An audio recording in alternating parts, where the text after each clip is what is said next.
इमाम साहब का मर्तबा एक खूबसूरत वाक्य। आज मैं एक कसाब की दुकान पर बैठा था। तभी उस कसाब की दुकान पर एक नौजवान सफेद लिबास में, चेहरे पर दाढ़ी, सर पर टोपी, आंखों पर चश्मा लगाए दुकान में दाखिल हुआ। दुकान पर काफी भीड़ लगी हुई थी। लोगों की आवाज से दुकान गूंज रही थी।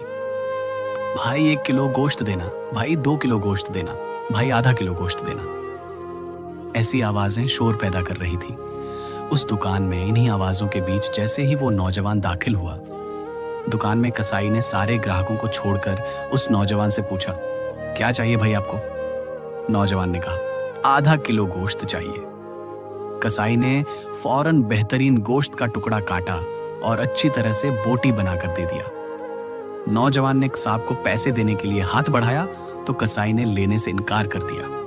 नौजवान ने कहा, जावेद भाई आप हमेशा ऐसा ही करते हो। कसाई इस बात पर थोड़ा मुस्कुराया दिया और नौजवान भी मुस्कुराते हुए दुकान से बाहर चला गया। दुकान पर और जो ग्राहक थे वो तरह तरह की बातें करने लगे कि हम कब से खड़े हैं और कसाई को देखो, लगता है इसको चर्बी चढ़ी है, ग्राहक की कोई इज्जत ही नहीं। तभी मेरे दिमाग में सवाल के घोड़े दौड़ने लगे। मैं दुकान खाली होने का इंतजार करने लगा। सारे ग्राहकों को निपटाकर जैसे ही कसाई खाली हुआ, मैंने कहा, 1 किलो गोश्त मेरे लिए बनाना।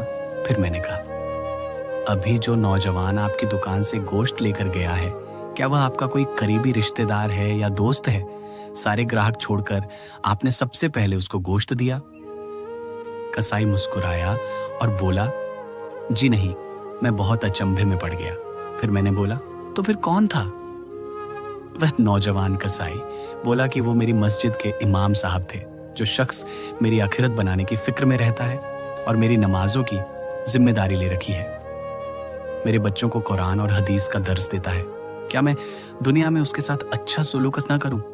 मैंने कहा, ओह अच्छा, मगर तुमने पैसे क्यों नहीं लिए?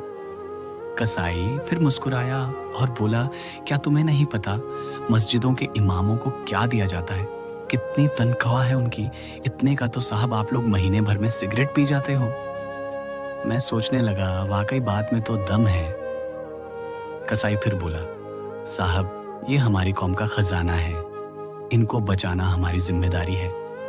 बाजार के तमाम दुकान वालों ने मिलकर एक फैसला किया है कि मौलाना साहब से कोई पैसा नहीं लेगा। सिर्फ मैं ही नहीं, ये बाल दाढ़ी की दुकान वाला नहीं, राशन की दुकान वाला, वो टेलर मास्टर, ये डॉक्टर साहब, वो मेडिकल वाला, दूध वाला, सब्जी वाला, कोई उनसे पैसे नहीं लेता भाई। इतना तो हम कर ही सकते हैं। और फिर मुस्कुराकर कहने लगा,